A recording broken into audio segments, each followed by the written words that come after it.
Welcome back. For more on what took place at the Madlanga Commission today, we are joined by Dr. Chris de Kock, who is an independent crime analyst. Dr. de Kock, thank you for your time and for joining us this evening. So we heard from Warrant Officer Sandler today and just talking to us about his experience when it comes to drug busts in the province of KwaZulu-Natal. I mean, he speaks about being on leave when 200 million rands worth of cocaine was stolen from a facility that he never worked at, yet he then was polygraphed as a suspect.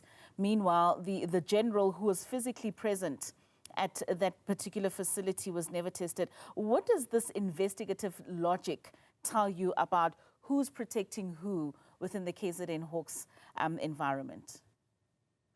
Well, first I want to say good evening to yourself and to the viewers. And I must say I was amazed today. This was really good.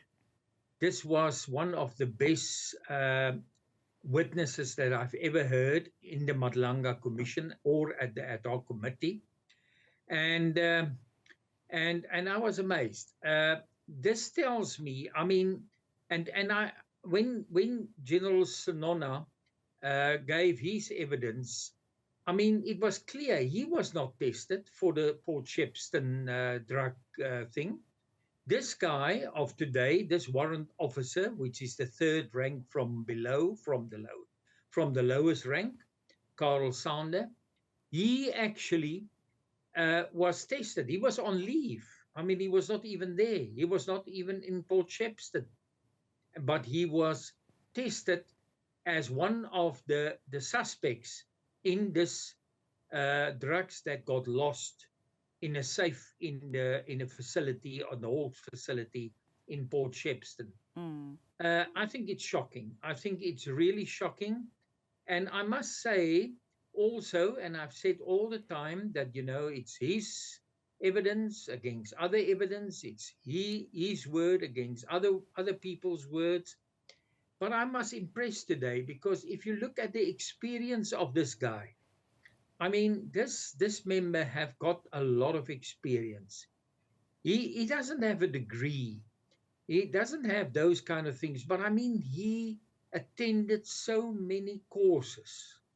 And I mean, he's an expert. I see him as an expert when it comes to the policing of drugs.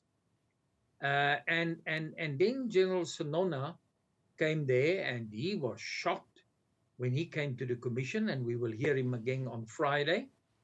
But he was shocked that this drugs disappeared. But if we look at the whole chain, from the time that the container was opened right through, I mean, it wasn't handled as what this warrant officer was telling us today. And I mean, you specifically mentioned, Doc, that he's a warrant officer, he's third rank from below.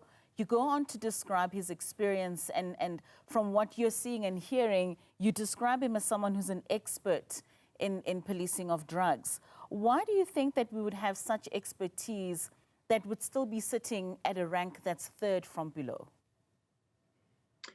Well, I think he answered himself. And as I say, we must take this is only evidence in front of a commission. Of course. In the end, these things will have to stand in court.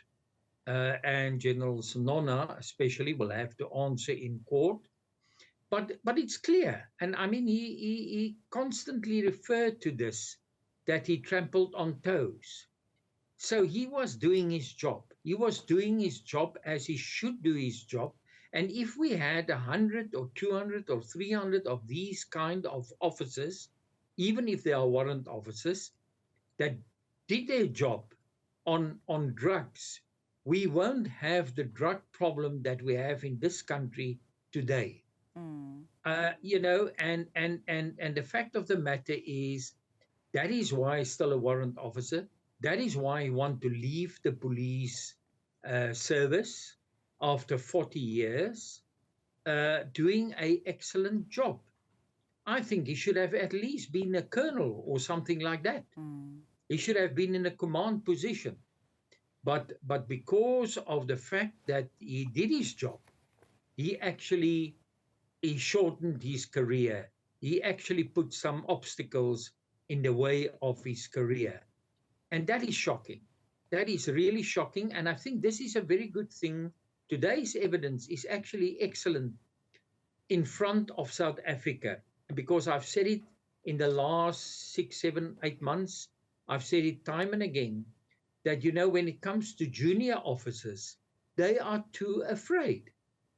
They either will not do their job properly because they are too afraid, or they will continue doing their job, and then suddenly they will be charged with some or other, uh, charge.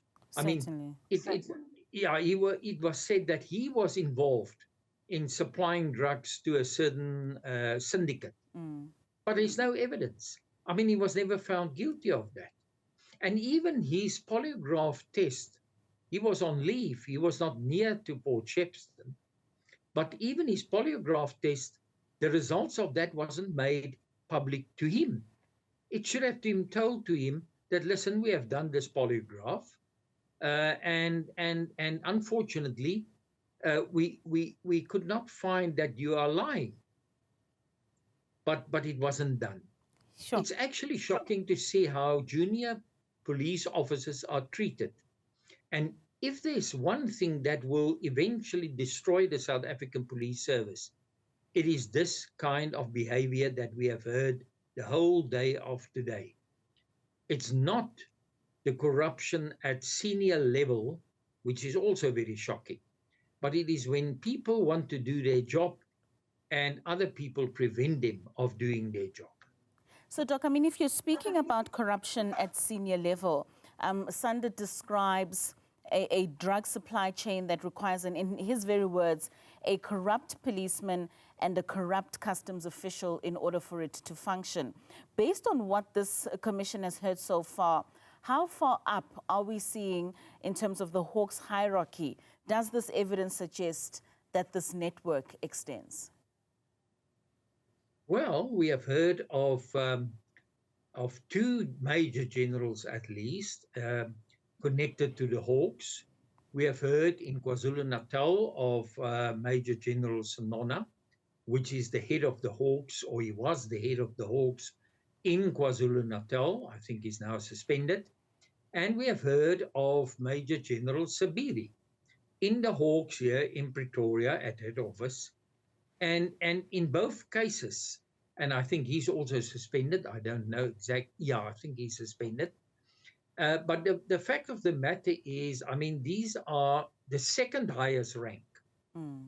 But we also know that, well, we don't know about the head of the Hawks because he's now retired. That was General Labia.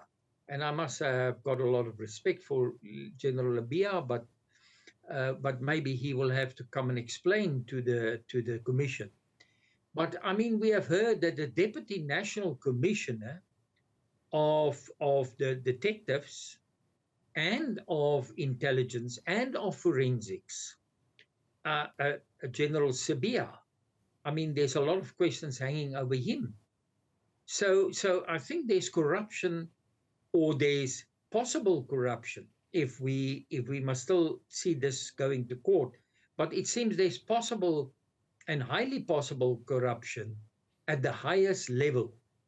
And that makes it very easy for the drug cartels or the drug syndicates to import drugs into South Africa. I was actually quite shocked because I've heard this harbor from which all of these containers come from Brazil. And I didn't realize, I didn't look it up this afternoon because I couldn't understand. And it was this witness today that actually referred to the fact that this harbor, where all of these drugs come from, and which is, it seems, controlled by syndicates there in Brazil, that this harbor is actually Sao Paulo's harbor. Sao Paulo is not on the sea, it's a little bit inland. And I mean, this guy, which is only a warrant officer, he have all these knowledge to even tell everybody that this is where the drugs is coming from. But clearly, And I must say, look, drugs is a very important subject. You know, we can talk of many different dimensions of organized crime, but drugs destroy the lives of literally thousands, hundreds of thousands, and even millions True. of South Africans on a daily basis. And unfortunately, mostly our younger people, not even our older people. Yeah, it certainly is a scourge, Doc, that is affecting many communities and at very low levels within our communities where we're seeing, like you're mentioning, young children who are the ones that are affected by the scourge of drugs. And to see these drugs come in such large quantities, especially from our ports, and if anything that Sanda is saying, aided by the police, it's even more concerning. But thank you so much for the analysis that you've given us this evening. That has been quite insightful. That's Dr. de Kock. Thank you so much for joining us. That's independent crime analyst, Dr. Chris de Kock.